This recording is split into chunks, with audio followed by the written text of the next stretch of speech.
Hi, everybody. Welcome tonight. Minnesota Watercolor Society is happy to welcome Tara Sweeney as our guest artist tonight. Tara is a popular watercolor painting and sketching instructor. Tara, I'm sorry. I know who you mean. I said it right when I was talking to you. I was reading it wrong. Tara is a popular watercolor painting and sketching instructor and a signature member of the Minnesota Watercolor Society, National Watercolor Society, Transparent Watercolor Society of America, Red River Watercolor Society, and North Star Water Media. Her beautiful and colorful watercolor portraits and figures have won many top honors. Her painting, Filling a Bucket, which you can see to our right, recently won a gold medal award in the Red River Watercolor Society's 32nd National Exhibition. Her debut picture book, and what's the name? You have to tell me. A to Zao, Playing with History at the American Swedish Institute. Okay. Her book won a Minnesota Book Award Finalist Award and was a TPT2 Minnesota Original. She holds degrees from the University of Wisconsin, correct, and the Minneapolis College of Art and Design. Tara is a professor emerita with Augsburg University, where she taught painting, drawing, design, and travel planning for 25 years. She will give a watercolor workshop at the American Swedish Institute January 9th through 11th, 2026. And I know you had one at Dillman's, but that's already passed. Nope, there's another one coming up. Okay, when's the date? It's back there on a piece of On the paper. Okay, the date is right on that table over there. It's August 30th through September 4th. August? That's the past date. October? Next year. No. Oh, is it? 2026. Oh, got it. 2026. Thank you. Tonight, There's another year coming. okay. That's all. So tonight, Tara will demonstrate her watercolor figure magic. Take it away. All right. Here we go. Hi. I am going to try to talk and paint. And if you have questions, you're going to say what they are. If I don't answer right away, it's not because I don't hear you. I just kind of have to get that part of my brain to connect. Before I start painting, I want to talk about how did I land in figures again, because I started in figures, and here I am back in figures. It's because I really love the brushwork that figures inspire me to make. They're living, they're moving. This is a little, you have to tell me if I'm not on screen, but this is a little plein air piece that I did on the beach in Grand Marais. And I grabbed that one because it's the quality of that brushwork, that the magic of what's called an aqueous blend. There's a lot of physics in watercolor, believe it or not. It is particle based. And when I look at what I'm doing in my studio, I'm trying to hang on up there. I'm trying to hang on to the immediacy, the vibrancy of that brushwork. For me, it's never about a likeness, actually, whether I'm doing portraits or whatever I'm doing. It's about shapes and values, and it's about the fun of moving my brush. And if I can't figure out a way to do it, I do it again. And you probably, maybe, have had experiences where you got too tight. That's when your brush forgets to have fun. So that's my goal. And I got into figures because I was teaching it. So this is probably not all going to be on screen, but you'll see some wild brushwork. All of my demonstrations were live. I wasn't a professor who used slides. I couldn't keep track of them. There were all these wonderful models, so why not do the demonstration live? As a result, I got really comfortable with working directly from life with brush and watercolor. And I would mix up my paints ahead of time like this so that I wasn't losing any moment to making my decisions. There are some, I hung up 3 full sheets over there, and then there are a couple more immediately down in the center flat file. So you'll get a feel for, those are all alla prima.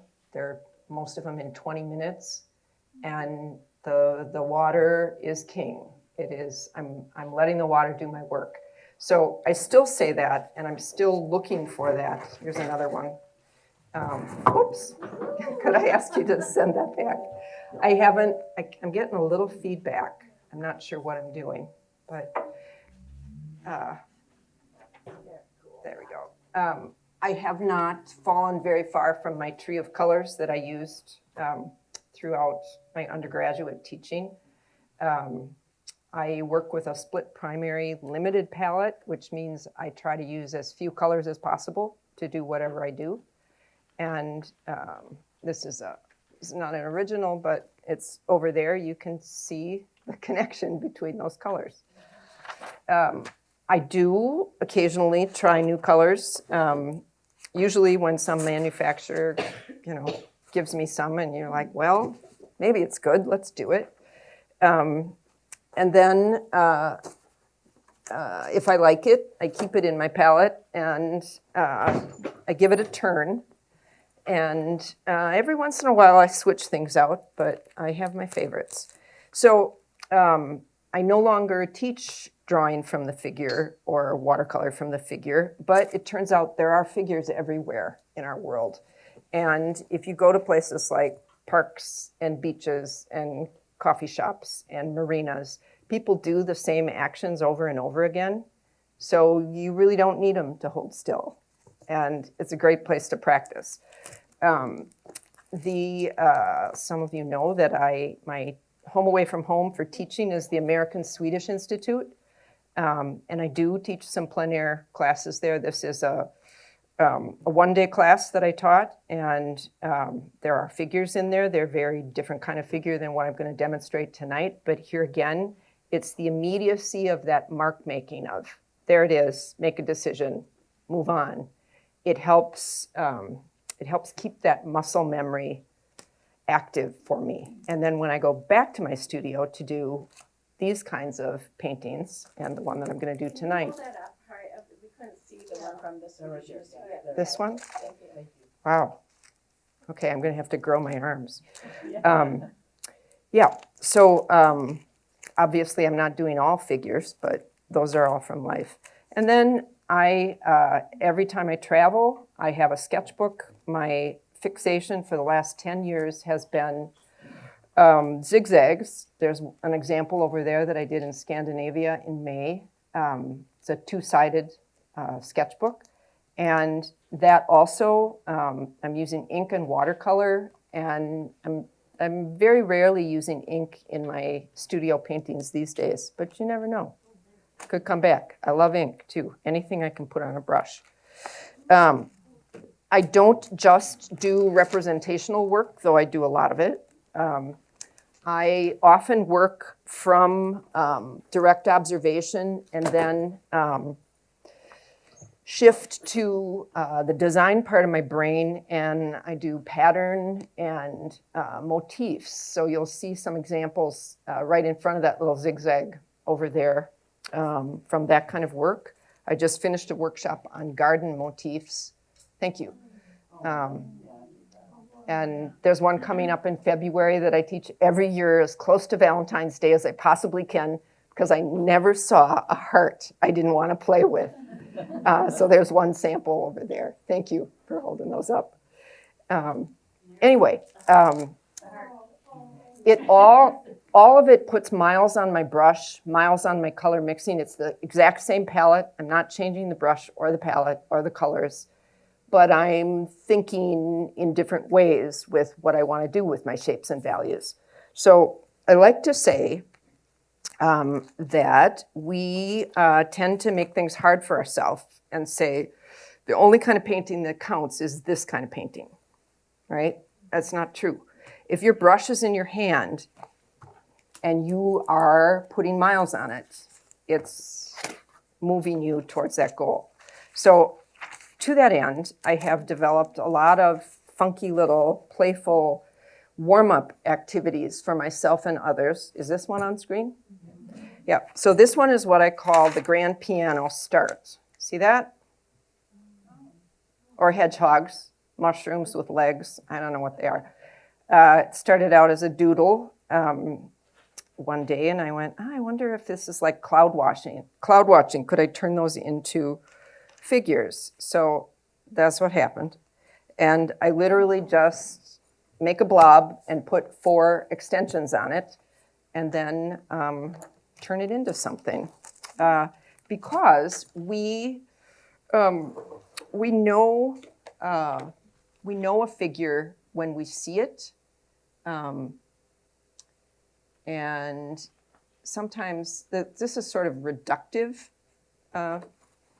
figure play in that I'm not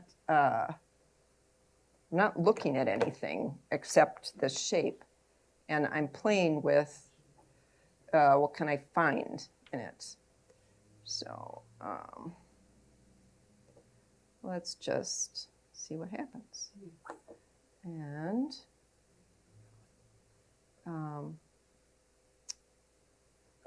it's not that doing tidy little squares that are taped off is a bad idea. It's a good idea. But it's kind of fun to get out of the square. And this also, back to brushwork, this also encourages me to use my brush in a much freer fashion. So what I'm doing right now is effectively a little color test. I'm mixing cobalt blue with cadmium orange. I never saw an orange I didn't love. October is a great month because, you know, there's a lot of orange around. I happen to be wearing a little bit tonight, just to say I did. And that's just paper? It's just paper. Oh, I mean, it's not watercolor. Yes, watercolor Oh, it paper. is watercolor. Yeah, yeah. So how long does this take? As long as I want it to take. But still doesn't look like a grand piano. I don't know why I decided that's what it was, but it felt like it. Almost looks like a bike helmet. Could be, yeah, but hang on. Now it looks like toenails. All right. Cloud watching. All right, we got a head.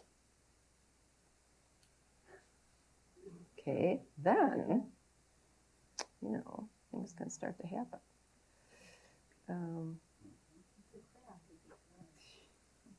Okay.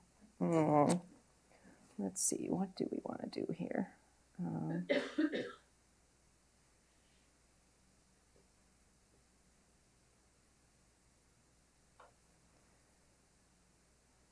There's no plan. This is not about planning. This is about playing. And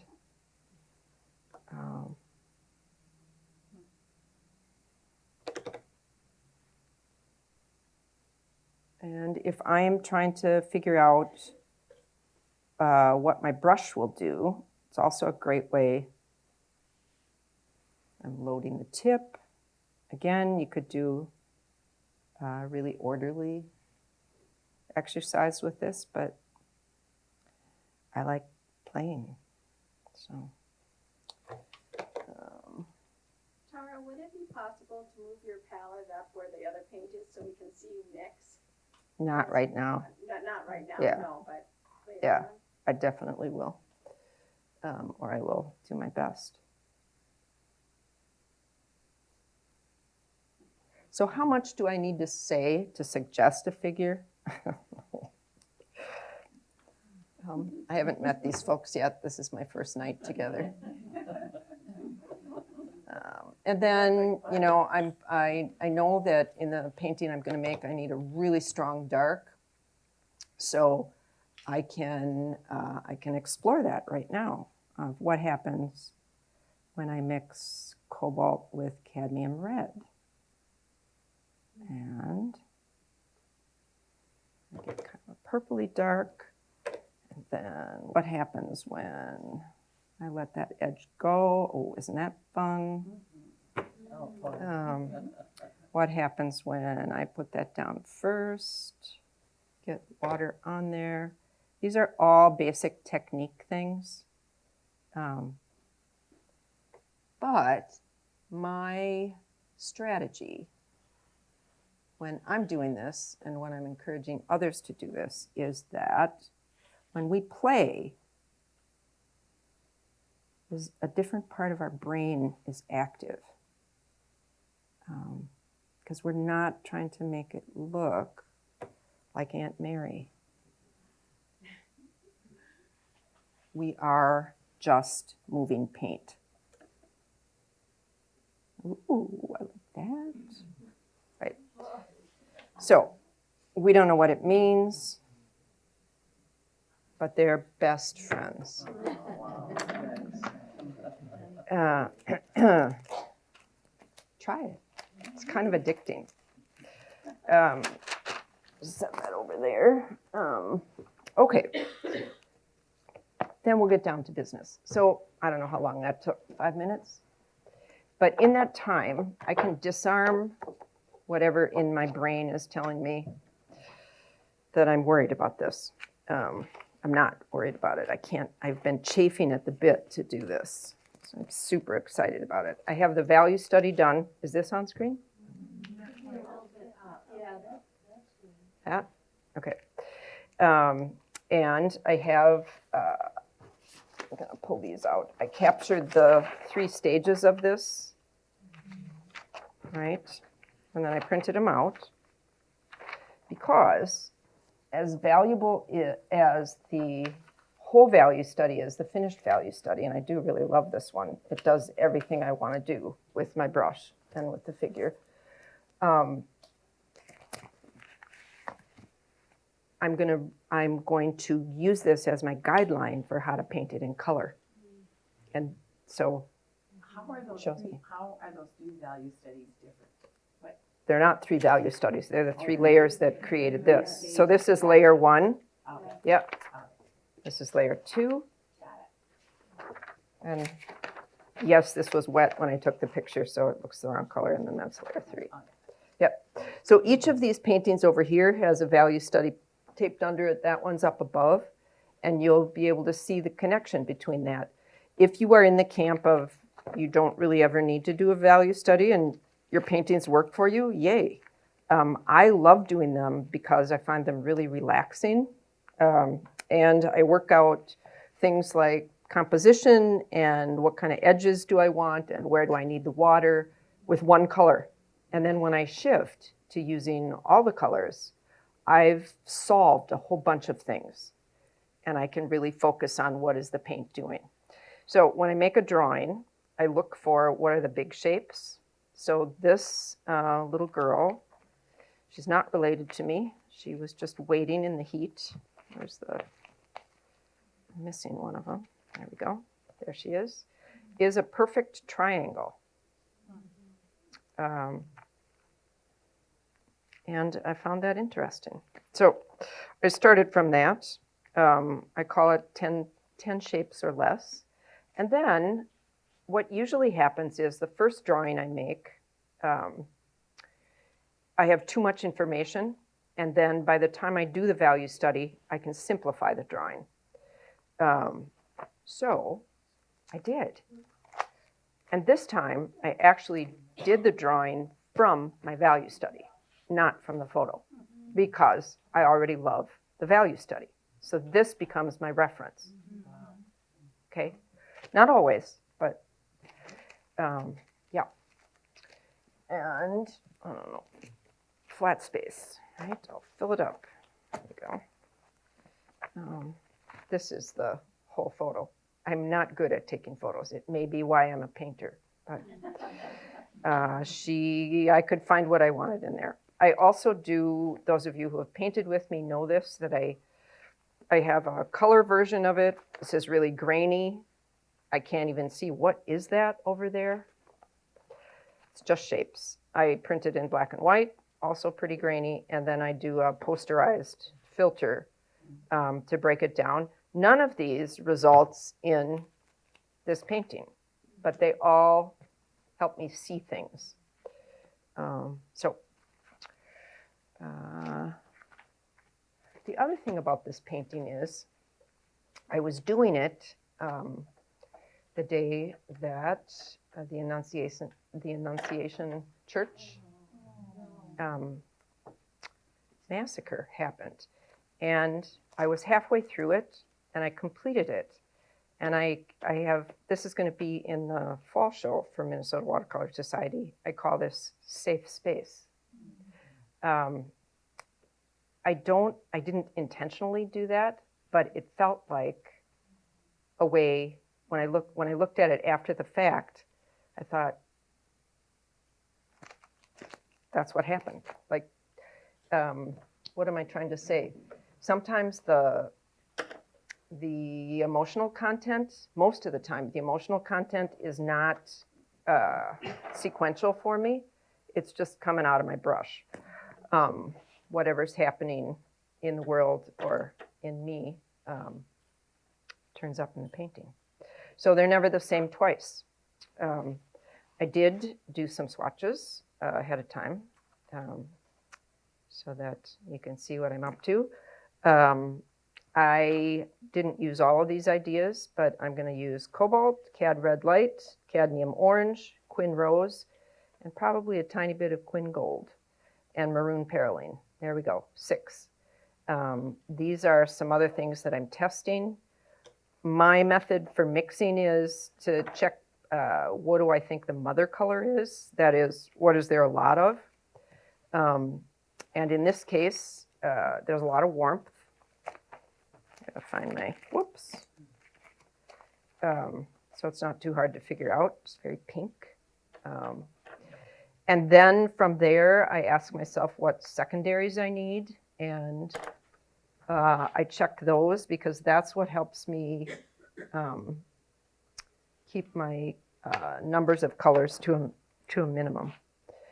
I'm not sure this is the right one to use. I'm going to pull this over. Okay. I have just a couple brushes here. A number 10 long round Princeton Velvet Touch, which is a springy synthetic. Holds a good point. I blow through these. I have to replace them, and you'll see why, because I do some things with them that was probably never intended to do with a brush. But they help me make the marks I want. And then this one is a silver black velvet number 12 round and a silver black velvet small mop. I do have natural hair brushes in that bouquet, but these are the ones that I usually recommend because they're less expensive than sable. Okay, I'm going to use water that's not quite clean, not because I typically paint with that, but so that you can see what I'm doing. So what I'm going to do is I'm going to get the background wet. And can you see that? Is there enough color? Yeah. It's not gonna do any. So this is the mop. It delivers a really juicy stroke. It's just plain water. You can't get that wrong. And then I'm not going to do anything else to the background. I'm going to start doing what I call color mapping my first layer. That sounds kind of crazy, doesn't it? Why would I get it all wet? I don't want to do anything with it. I do. I like giving the paper plenty of water at every stage. And there are times that I remove it. But in this first layer, I usually work in 3 layers, but lately when I'm getting back into figures and I want my darks to be more transparent, I have been trying to nail them in 2.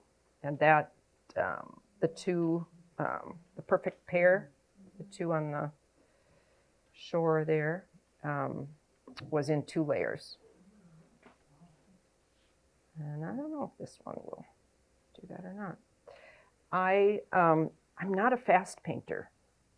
I am an efficient painter, I am a decisive painter. I look and then I do what I need to do. But hurrying, I'm fond of saying, never made anything more fun. And honestly, it never made my paintings better. So that's the real reason. Then, what do I think I'm going to do? I'm also going to go into the figure, and I'm going to wet the areas that are not white. So everything, this has very little white in it. So most of my surface is going to be wet. And as I'm moving my brush through this, it helps my brain remember what my intentions are. There's no white over here. Boom. That tells me that's going to get color. There is light in some of these areas, but it's first layer light. So what I'm really looking for in this first layer is always, whether it's a value study or my color, is always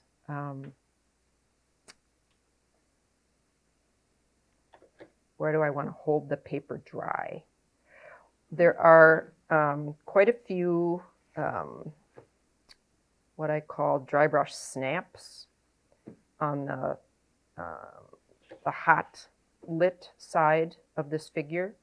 So I am actually not going to do any water over there at the moment because I want to let my brush dance.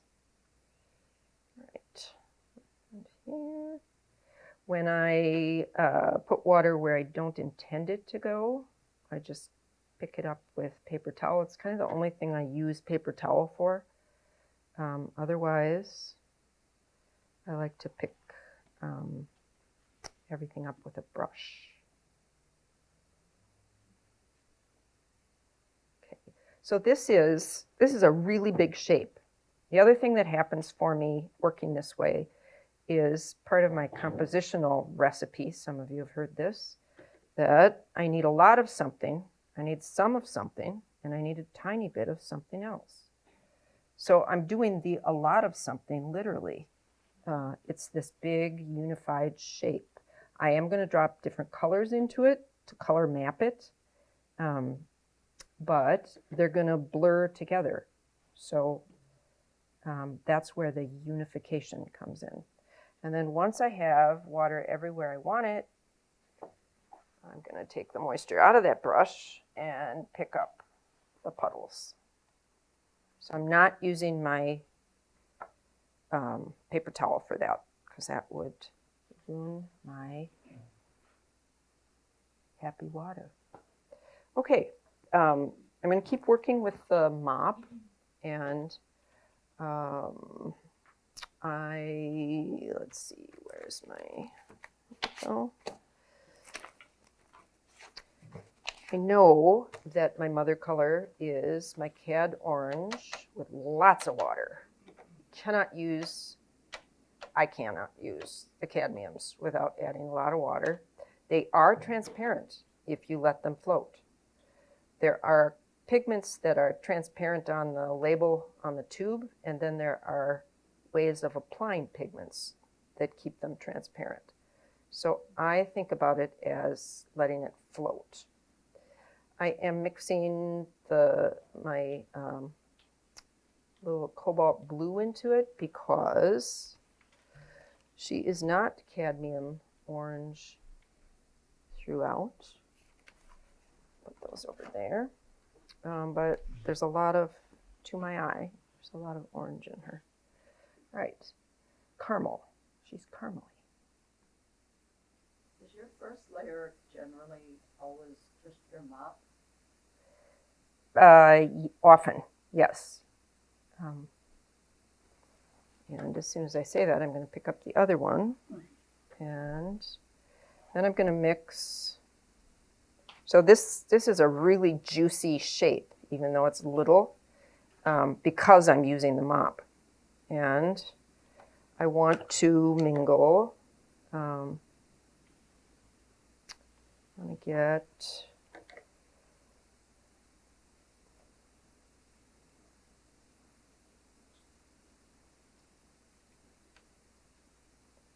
another one going. There's a lot of browns in this.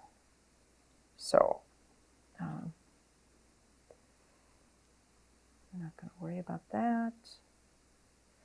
Those kind of edges, those capillary action edges, will not happen if I'm not using enough water. And I really love them, particularly at this stage.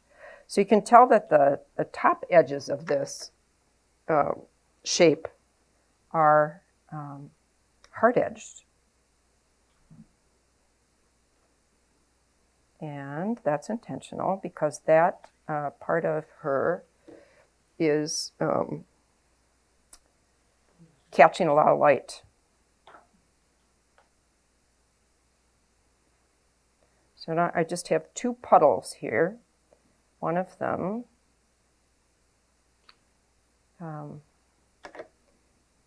is cad orange and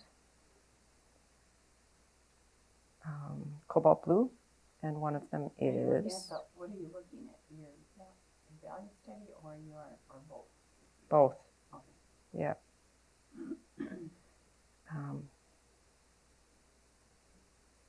Okay. Then I'm going to bring in my other red, which is Quin Rose, and I'm going to pink up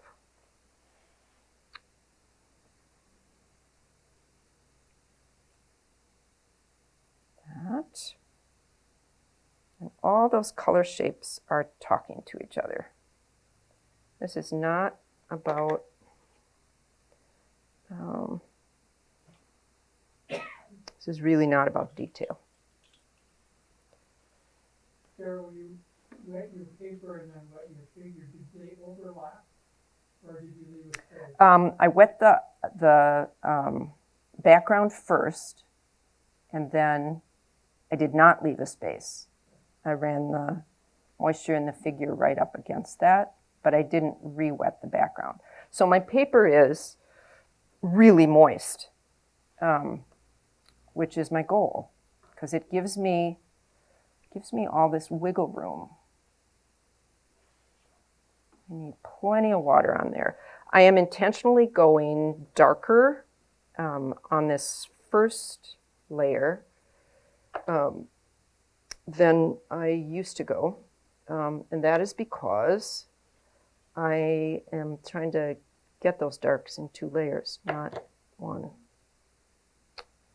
And because the figure is dominantly dark, it kind of calls for it. So this is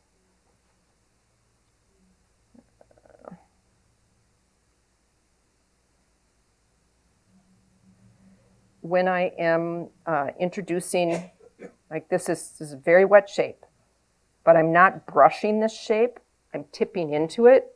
So the colors still flow, but they're not, I'm not disturbing the pattern of what's on there, the pattern of particles. This is where I stop, and my sentences don't get finished. Okay, just And that paper is still wet? really wet, yeah. The paper's wet, and I'm using a brush. I have a more detailed, not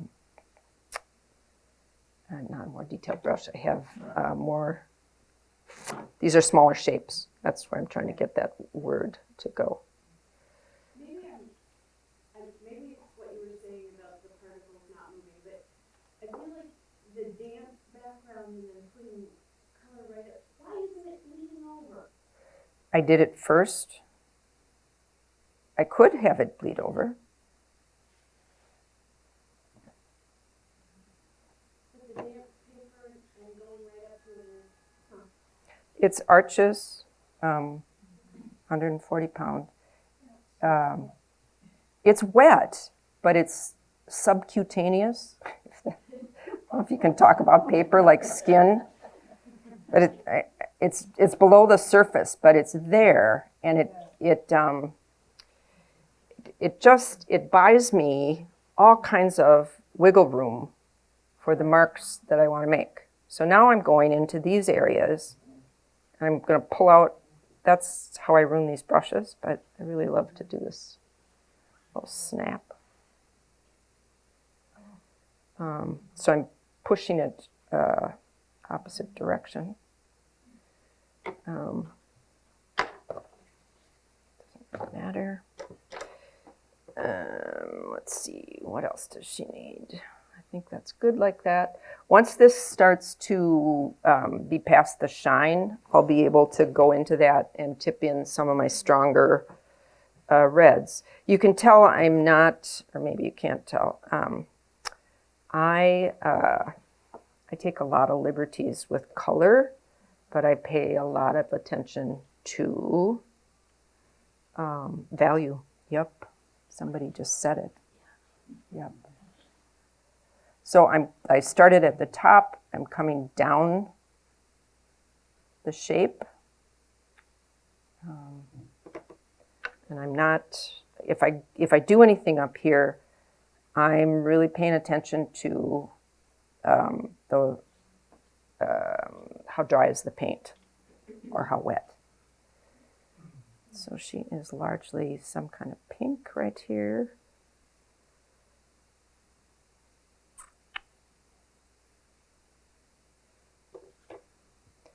I tend not to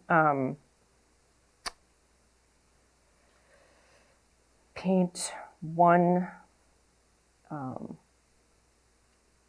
Here's a shape and it's pink.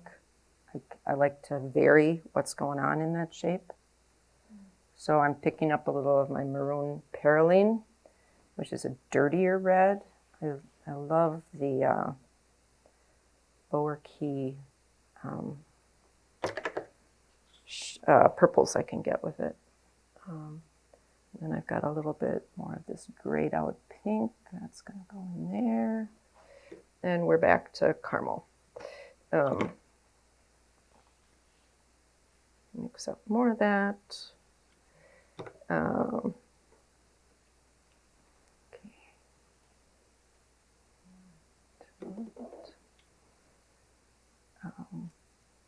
We were having a discussion before I started about working in layers versus working all in one go, which is called alla prima. Those Italians, they got to name things. And there isn't a right wrong answer. It's whatever helps you paint the way you want to paint. Sometimes I feel like alla prima, and sometimes I feel like layers. And sometimes the occasion says, no, you got to do it all or you're not going to get to do it. Yep, so depends. I am pulling in a little more of my cadmium red here, so a stronger, warmer brown, augmenting the, I started out with cad orange, and then I'm gonna heat this up. Quin Rose is a staining pigment. I kind of think about my paint choices. They are not for everyone. You're welcome to try them if you want to. Many of you have. But the truth is, color is really personal. And in my case, because I love the immediacy of that brush stroke that I talked about, I really like using colors that hold me accountable to my decisions. Which is to say, when I put Quin Rose down, there's no picking it up. I gotta mean it. And I like that. So it's really hot right there. The color is really hot.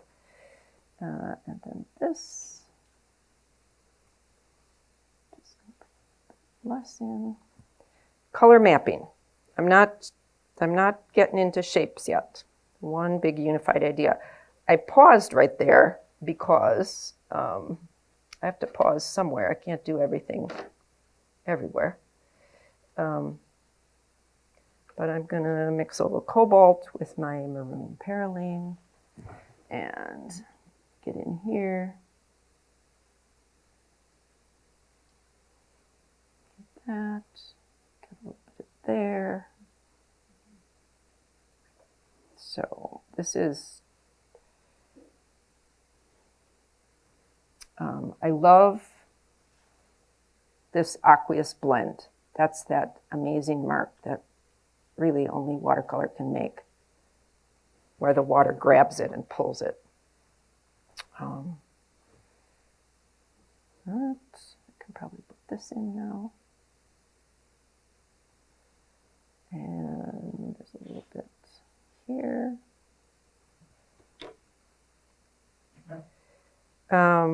It can look a little alarming working this way, can feel a little alarming. But that water gives me a lot of latitude. Okay, I have,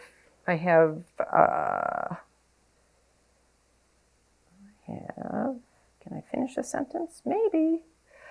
I have Quin Rose mixed with cobalt, and I also have cadmium orange mixed with cobalt and cadmium red mixed with cobalt. Do you hear that? Mm-hmm. Yeah, there's a theme there. And I need all these different combinations to do what I want to do here. One size does not fit all. And I figure that out by mixing those swatches as I start. So then over here we need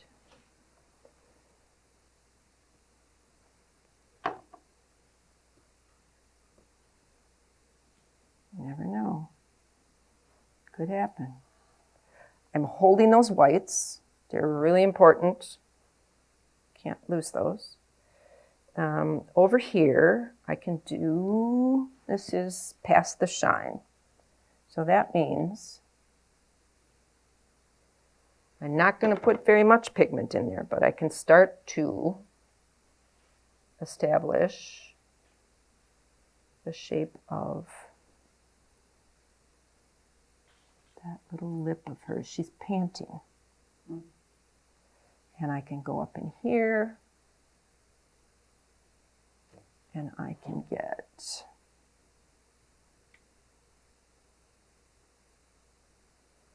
a hard edge there, which is okay. And what do we want there?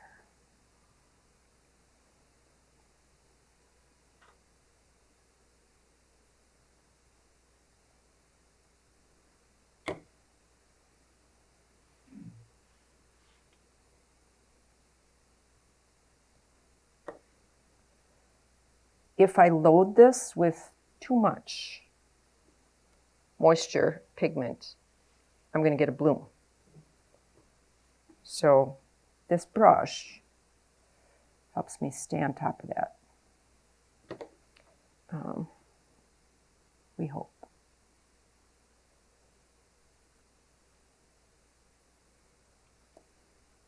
Right there.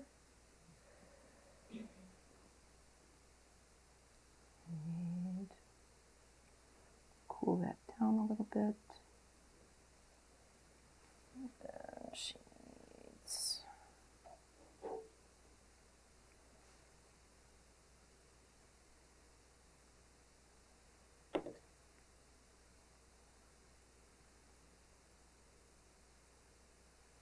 so when I put that down, that is now dried up there. It's really hard edged.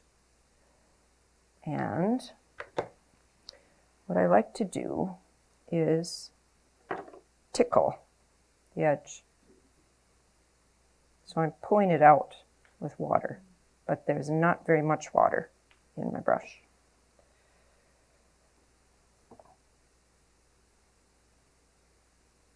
None of this is as high key as the areas that are in full light.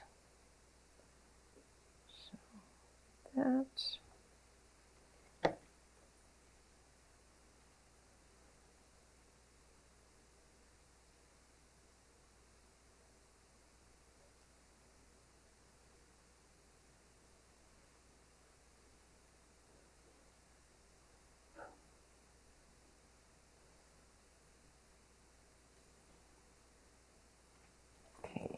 Come around here. There's a little slice of light.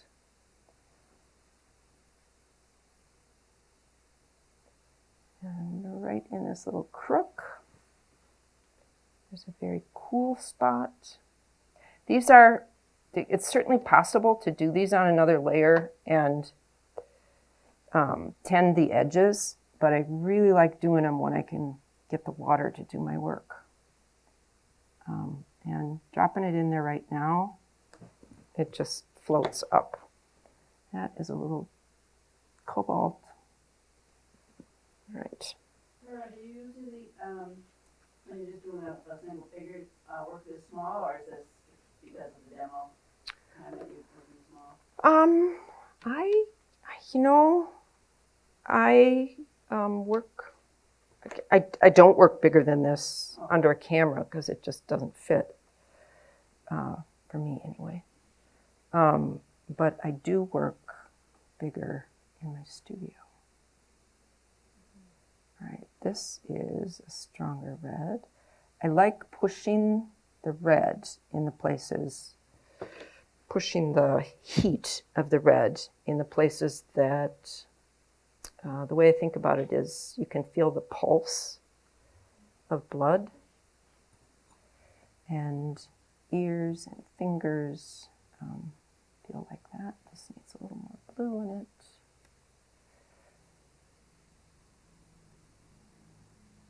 So none of these shapes, I started with really big shape and I'm shifting to smaller shapes, but none of them are really staying where I put them.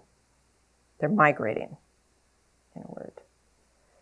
That ear.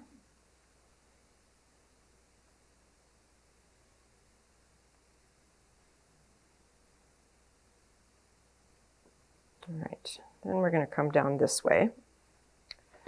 Gonna leave that be. All right, I'm going to do a little re-wetting here. Because this area, I'm going to let the capillary action go up. And when watercolor moves up, it doesn't move as fast. And I'm going to go for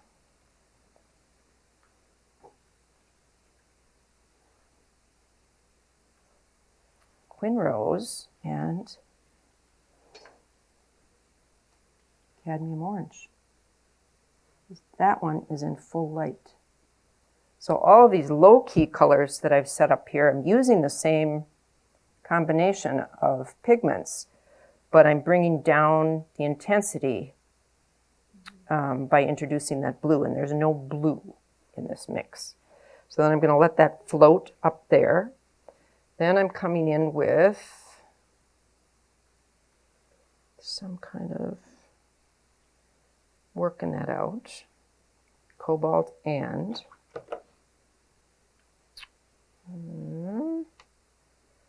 Your paper is tilted. So curious, how is that you're calling the pigment floating up? yeah, it still travels up even though I'm tilted down. Yep. Yeah, isn't that wild? Yeah.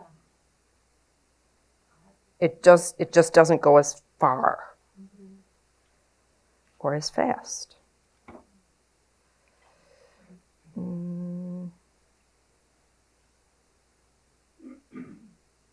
So now I'm working on, I don't have any pre-mixed violets in my box because I have never found a violet that does all the things that I like to do with violets. So I just mix them. So So this one is, no surprise, cobalt. And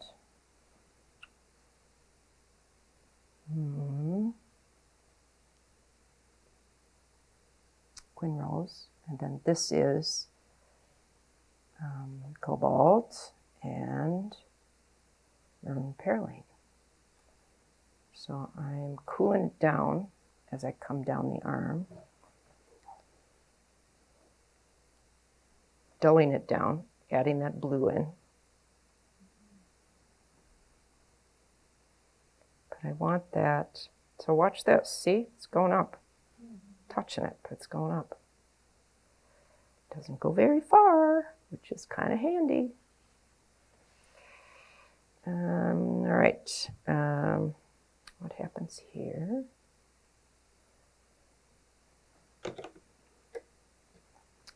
Then I need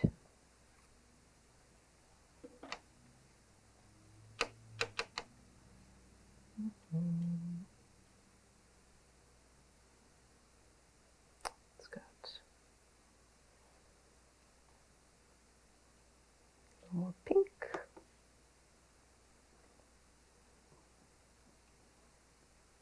Oops.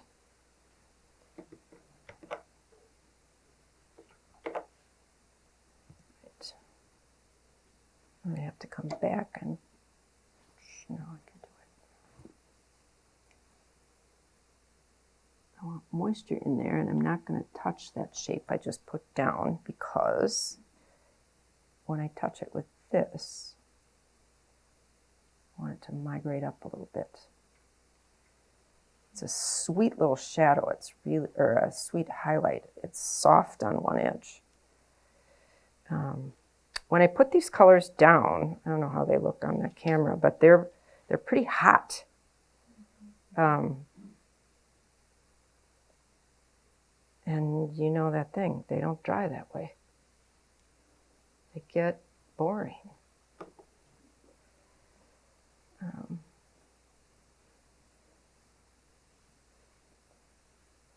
Okay, come back here with some of this blue.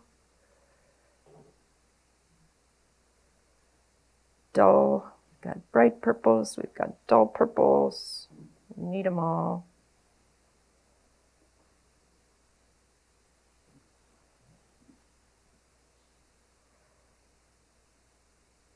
This glob of cobalt on there.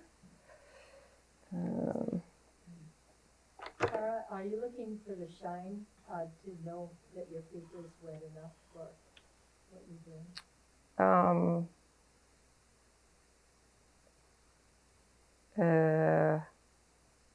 No, because I know it is. I just put the brush stroke down. Does that make sense? Yeah. But if I'm not sure, I can tip it and look for the shine. What I am, all right, I've got to think about what do I need there. That needs to be a little quieter. All right. Stay awake for this. It's kind of subtle, isn't it? All right, I want to get this wet shape in. And then I want to come back in here.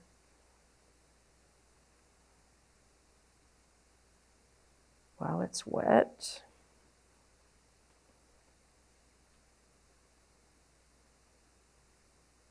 There we go. Now that's moving down. If I want to slow that down, I just take it off the angle. But because it's a really soft, everything about her is soft. I'm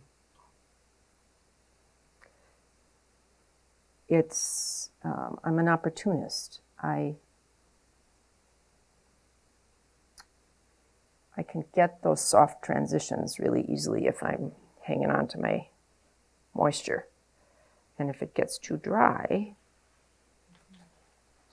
I can still get those transitions, but I'm going to have to work a lot harder for them. And I don't want to. Okay, I'm flat because I don't want this to move quite as fast. That is really pink. I'll bring that in. And then we need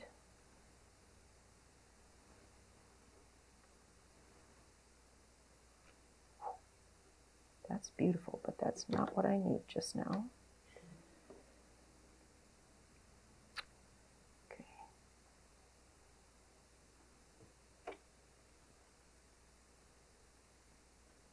Nah.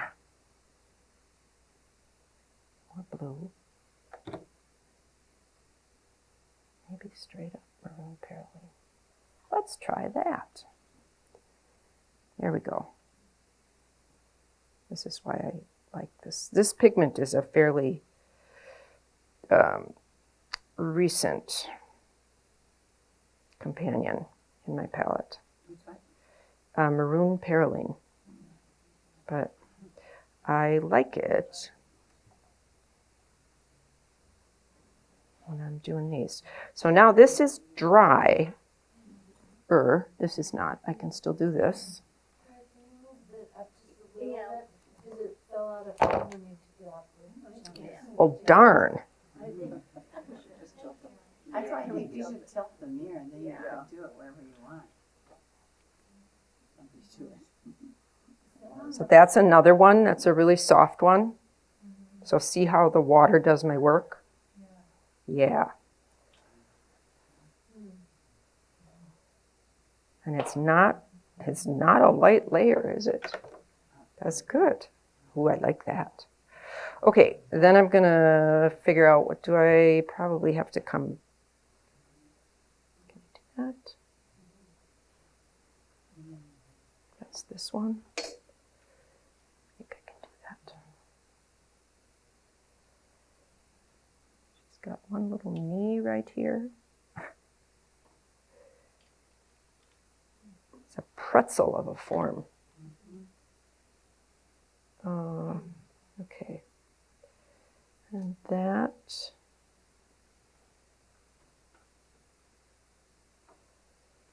it's browner.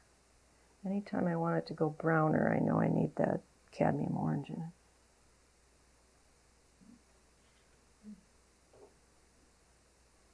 Right, these are gonna just talk to each other.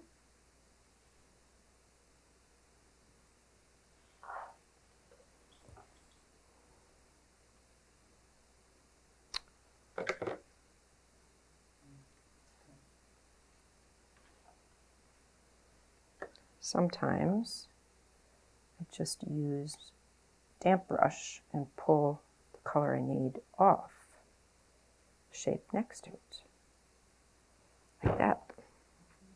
All right, that's a good spot to pause that. Then I'm going to come up here and I'm going to turn up the heat over here. This is pure cad red. Then I'm going to shift and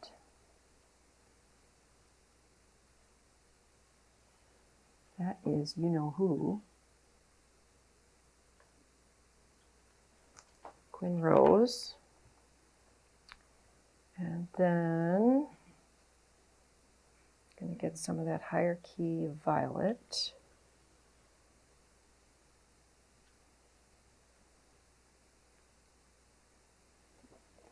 And cool this down as it comes around into the shadow.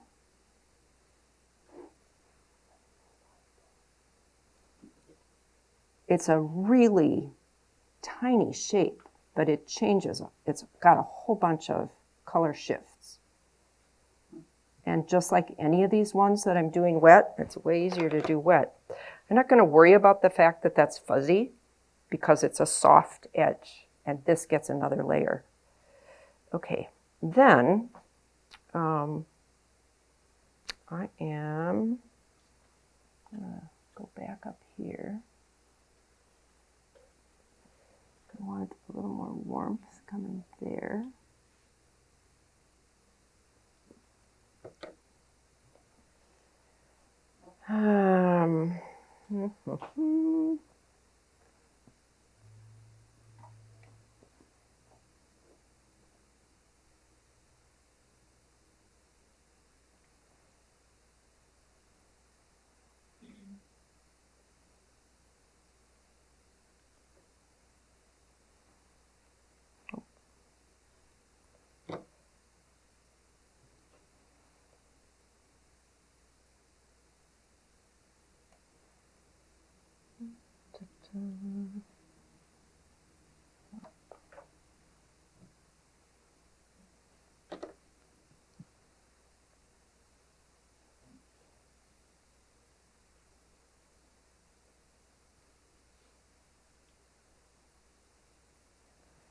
Not definitely going to have to come back and do more work on this hairline, but I want to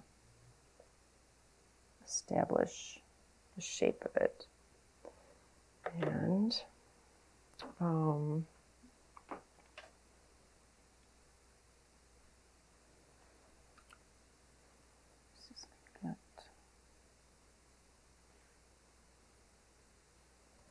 warmth.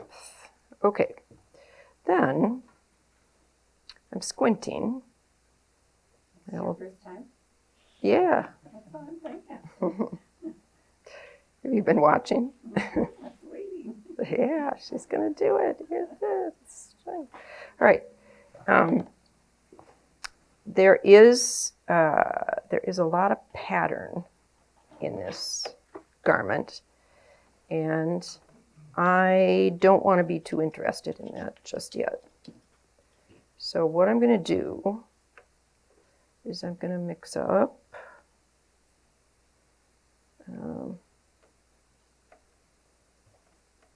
a violet, and I'm going to cool down. I'm going to brown down part of it.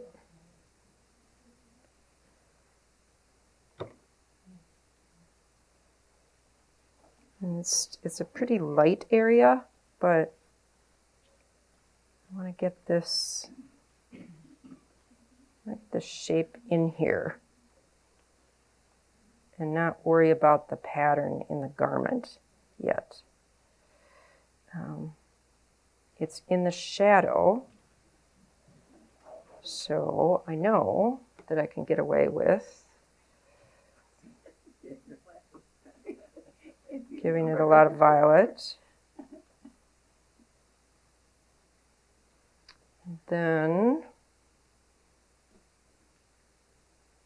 go back here to this wilder pink, and we'll do a little more, let the water do our work, because it's just the first layer. It's going to get more definition later. I'm not going to try to do everything that needs. So I put the violet down first, and I'm just dropping some of that into it. Then I think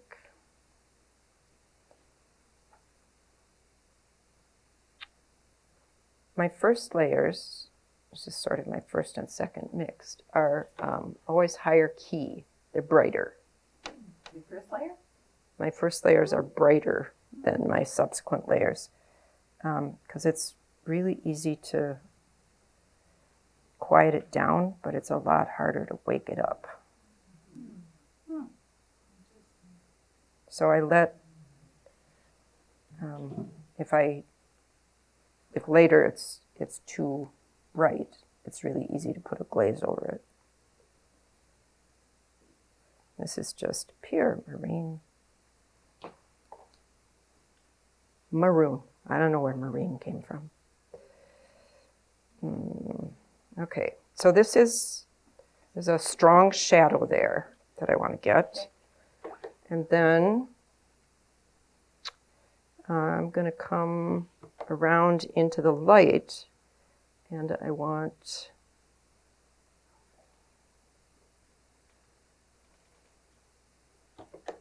change my water is what I need to do.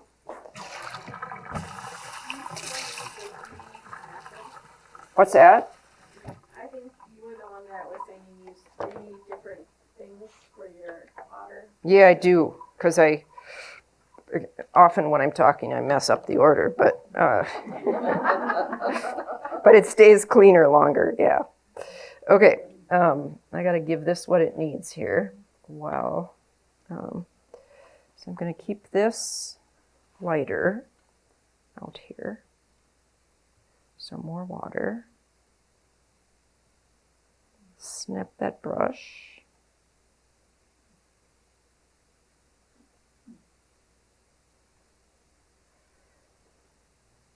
And get down here.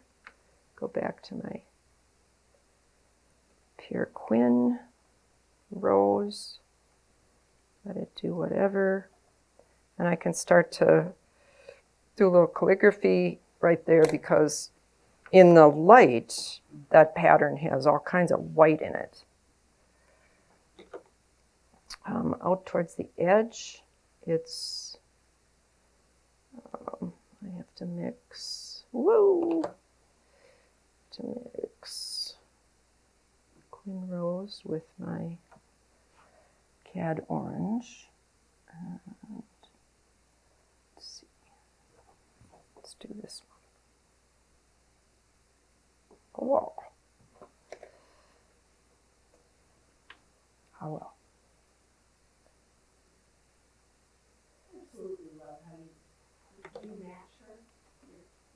Do I match her? Oh, that's no surprise. This is the season where I give in to all of my love of orange. It passes. By Thanksgiving, I quiet it down. Is that a hard pad of paper or are they loose sheets? It's a loose sheet, and I just stapled it on here. So this has got a hard edge right here. I'm going to pick up some lower key purple and keep going down here. I need to hold one little edge white. And I have plenty of that maroon perylene sitting on the edge of that. So there's hardly anything in my brush. I'm just letting that move down. And I'm going to bring down a little of, whoa, not quite that. That wasn't the plan. Come back here.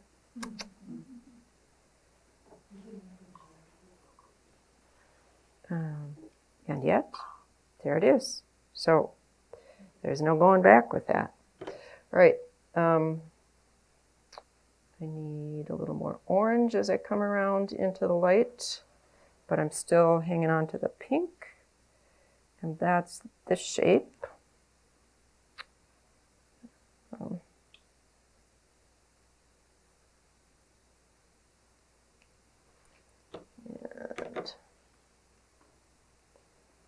And pull the, where does that keep coming from?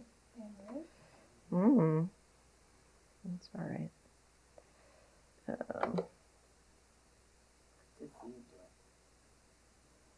We'll just give it some pink to play with. It'll be fine. And then more orange.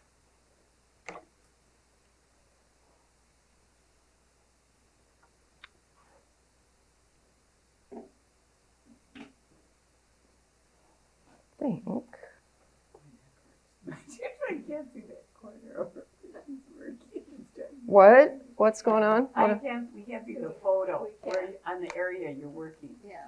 You can't see the photo? Can't see it. Yeah, we can't see it. There. Yeah, but then I Yeah, you need it. Yeah. That's okay. But she just said she's killing her. I said I know. We're trying to see the corner. There you go. That was better. Thank you. Sorry. We're just sitting here taking your paper. Diana and then her lap over already. Okay.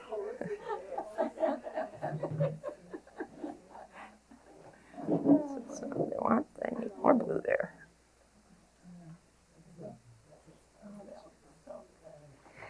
All right. This is, we're moving around. I'm going to do, I think I'm going to move, I don't know. I'm going to get those little shorts of hers. And they have cobalt in them, but I need to quiet the cobalt down. So I'm going to add a little orange to it, gray it down. But I'm going to let it, so same two colors, but I'm going to let it hang on the blue edge of that combination so that I can get this shape in.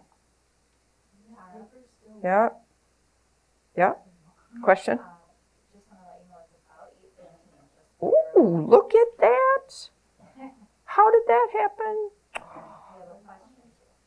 Oh, tell me the question. I was just wondering, is your paper still wet? No, not on top, but it's, Wet on drying the shorts?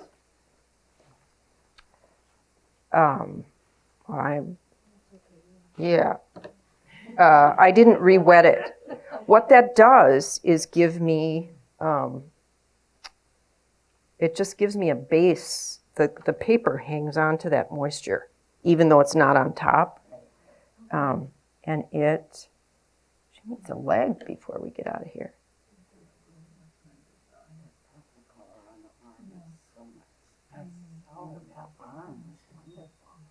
Oh, thank I would have thought to have done the leg when I did the arm. Well, say that again. Well, I don't know, when I had that arm so nice, I might have done the leg at the same time. Well, you can't do everything all the time. No, You got to, yeah, it's got to wait yeah, its turn. yeah. And I do want some migration to happen here, paint migration. And So you had the cutoff. I have to let that dry. Mm-hmm. You're right. So, because otherwise, You're right. Right. yeah, otherwise I'm going to have, Yeah. well, the shapes would Yeah. migrate into each other. Right. And All that arm is fantastic. She's turning 3D. well, that's good, because I'm out of time. She's come to life. Good thing I went for alla prima.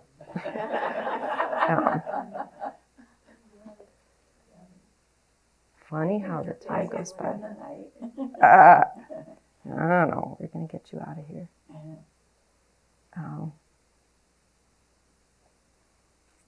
Okay. So they're migrating up.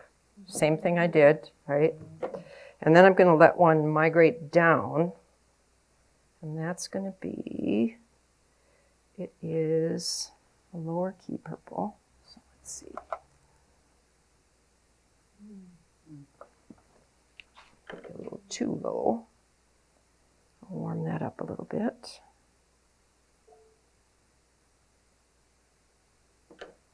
I think I lost her elbow. Excuse me a minute. There we go. It's like surgery.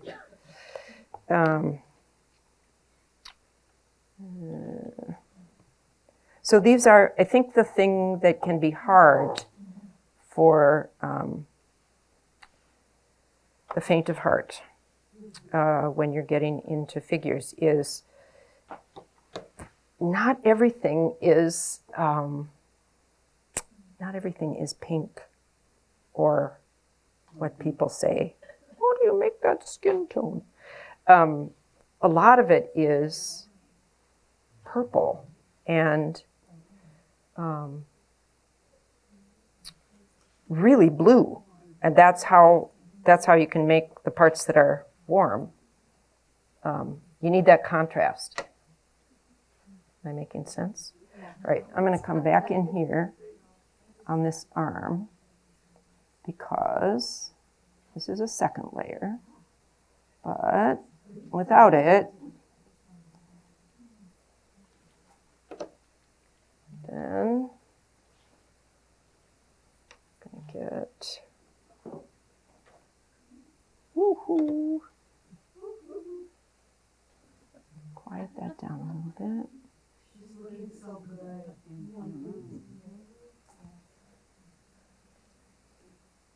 So remember how dark that looked? Was not.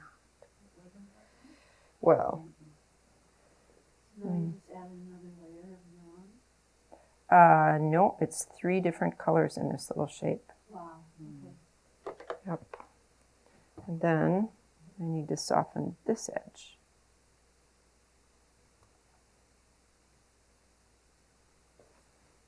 I'm exaggerating that glow, but it's going to get really boring when it dries. Okay. Move that painting up just a little. So I'm flat at the moment with the painting because then I've got, Now the light is his arm was, I know. all right, we're going for a crazy dark here. That, What was that? I will tell you, but I gotta apply it. Okay. Yep. Can you move it up just a tad of the left? There we go, thanks. We've got brushes rolling. We've got things to do. Yeah, I'm not good at hustling. You're pretty good. I want this to meet this, but I don't want to get, I don't want that blue, whatever that color is. It's cobalt. I'll tell you what it is. It's cobalt, maroon perylene, and cad orange. And it makes this really inky dark when I need it. And she is very dark right there. Then, very quickly, I am going to throw a shadow in there because, you know, it's a pretty important part of it.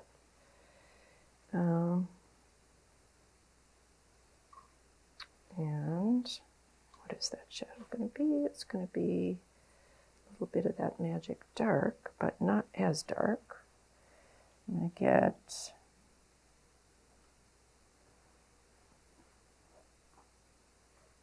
so the edge of it, like it's implied, is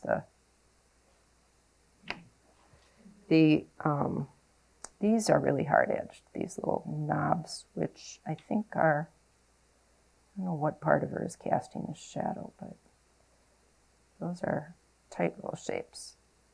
But this one is really, like, I want you to use your imagination there. So I want that to fuzz.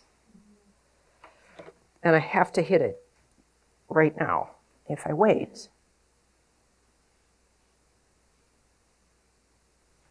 it's going to be hard-edged. Too hard-edged. All right. This is fine and wet. Crawling up the leg, that's good. I might coax that a little bit with a little more of this.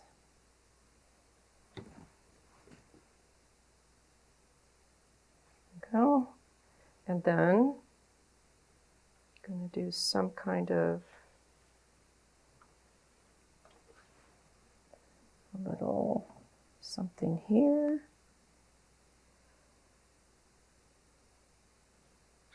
It's wet, doesn't matter, it's shorts. And this piece right here is not white. This, I'm just going to pull a little onto that because it's too white to my eye. But, all right. Time is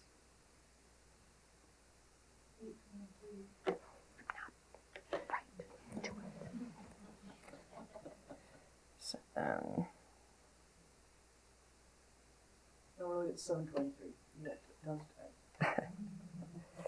okay, her, I'm gonna go back in here. Her eyelash. So this is an area that gives people a lot of trouble. You get this dark shape in there and it just like looks pasted on, right? Yeah. So you have to connect it to the shape that it's next to. It's not an isolated shape. And I do that by tickling the edge with my damp brush. I also pulled it into the nose. I'm gonna heat up that nose, even though it's not that red in my reference. Oh, I might be turning orange into a different color because I need a little contrast up here to show where is the leading edge of the nose. And as I come around here, I'm going to quiet that down. Get this shape.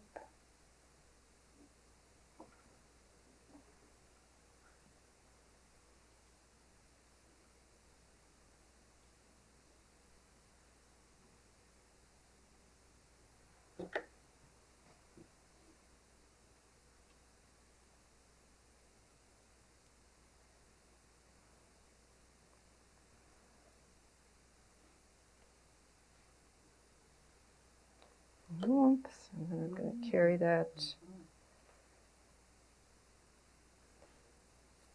rest of the way down. A little cooler. Maybe not. Get just a little more water.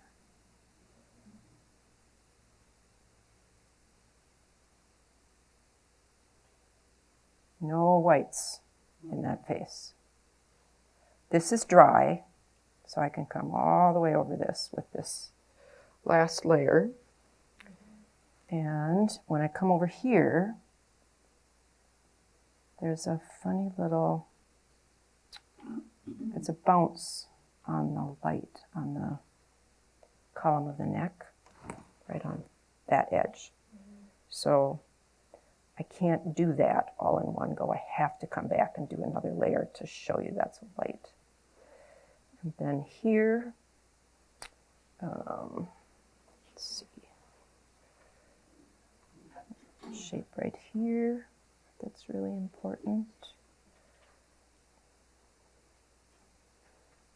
She's kind of,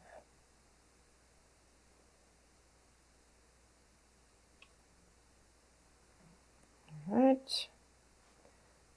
She's got some wispies. Let's do some wispies. Those are, who knows what color they are, but I've got a puddle here. And at this point, puddles are my friends. So it's pretty light, and I am going to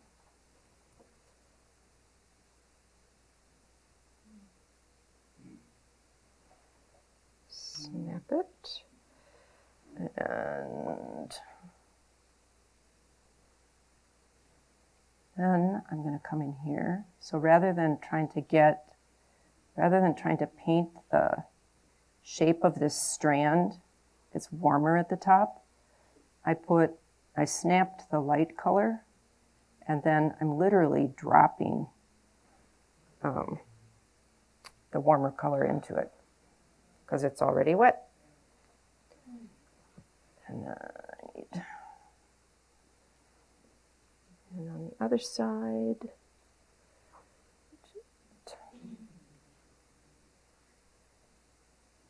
we don't know. She's having a bad hair day.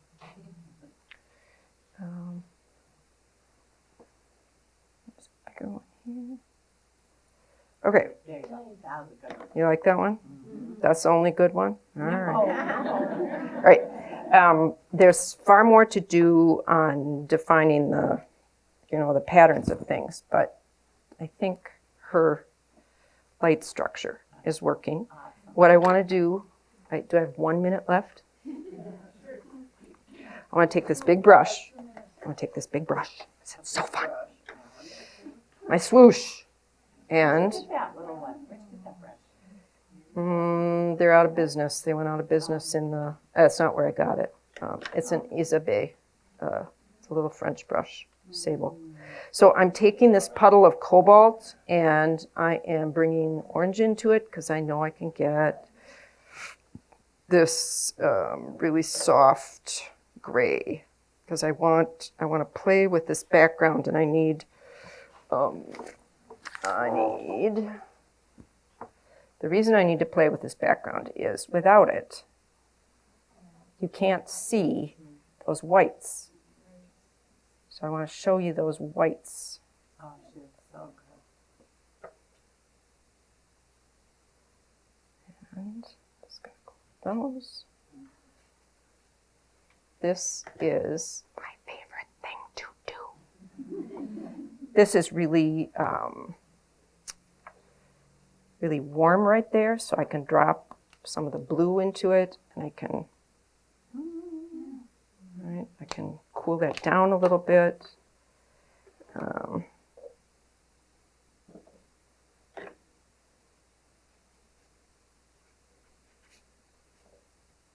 Okay, I'm gonna ask a 101 question here. Please. Background always at the end? No, hardly ever. Okay. Great question. Well, there are no bad questions. How'd you decide on this one? I ran out of time.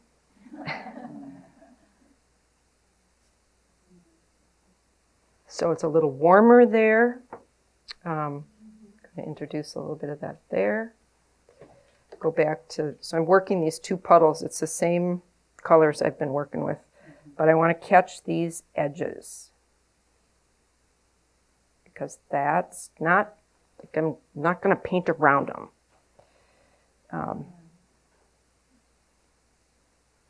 These are also snaps. It's the same thing I'm doing with a little brush when I'm getting the strands of hair.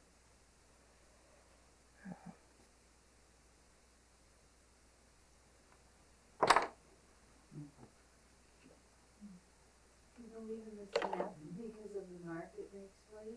What's that? The reason of the snap as opposed to like a Yeah. ray Because it or does this. Snaps. I just, yeah, I like it. Is that your turn? I don't know. I needed to bring her hair up to the level of, she turned into a redhead. Right, the last thing I'll tell you is I do love a good plop. It's not dry enough. I don't have time for a plop, but you can do it with an eyedropper. You can do it with this. I usually put it on the floor in my studio to do it. And those marks you will see in these paintings in the foreground of the Cuban bus stop. Those guys have really barely there yellow. Oh, See it? yeah. Yeah. Is it blue in this one? Well, it just depends what they need. So there she is, as far as she got. And there's a Julia Child moment, right, somewhere here. So here's the one that got too tight, Oh my gosh. which is why I wanted to try her again. Oh, they're both wonderful. Oh my gosh. so you're not gonna do the eye drop? If I do it, it just spreads. It has to be dry. Oh, it Yeah. has to be drier. Yeah. Where would you do it? Oh, I could do it here. Let's do it here. Tara, can you slide them down a little bit? Oops. Yep. Are they both on screen? Yeah. There you go. Yep. Yeah, I can do plops on this one. So that's your, you're doing plops all the time? Plop, splatter, fling, swoosh. This is my swoosh. This is my plop. Fling, I wind up and I do that. Is this since COVID?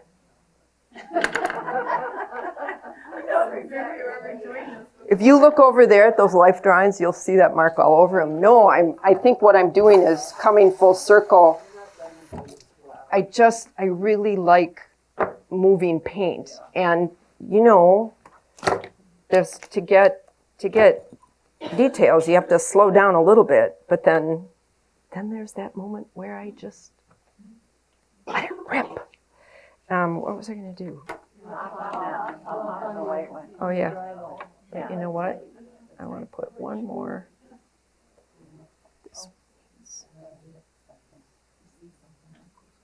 All right, I don't know what I did with my other brush. This is bugging me. We need a little just.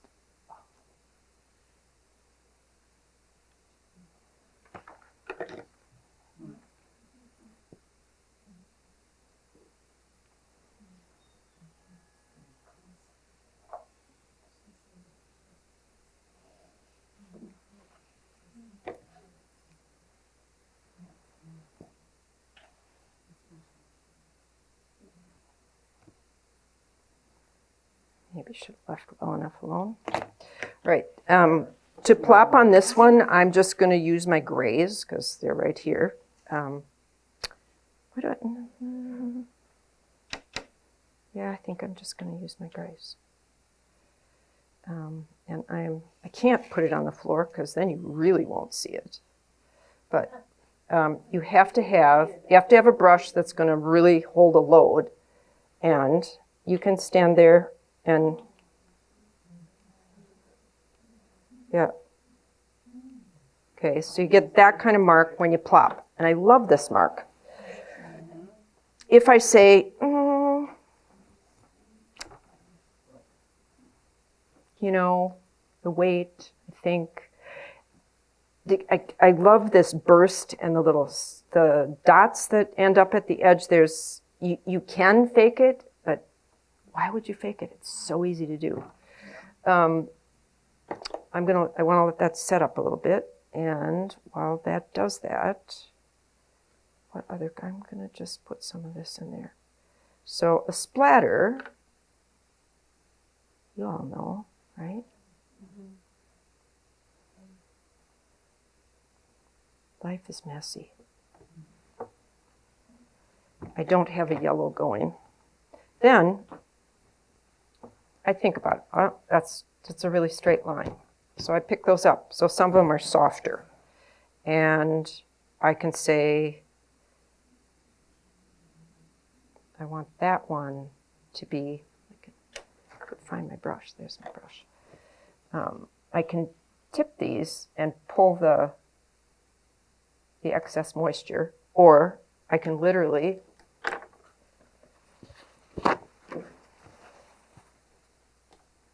do that.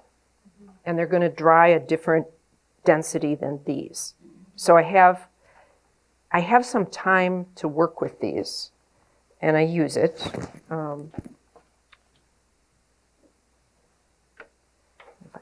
And then I get the question of, well, so how do you know where it's going to go?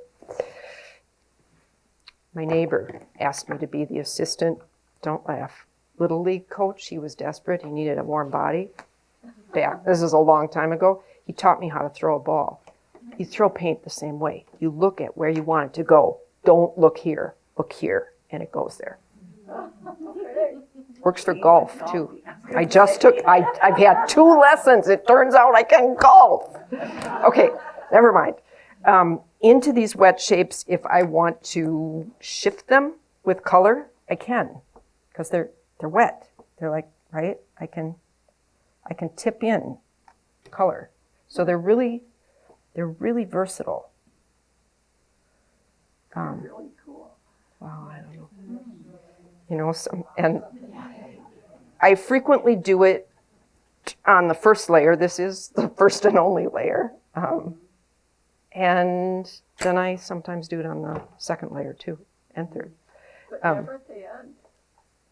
Yeah, I do it in all the layers. Okay. I do so it. You might do it on the other end where you put the background. I do it wherever I need it to go. So I can pink up some of these a little bit. We don't know what it means. She was waiting for brunch. Okay, I'm out of time. Thank you all. I especially appreciate that you came in person. I would have done this for the Zoom audience only. Thank you, audience who's out there on Zoom. But it's great to have, it's great to be in the right room with the right people, because there's really wonderful energy. Thank you for loving watercolor and showing up. What? You want it?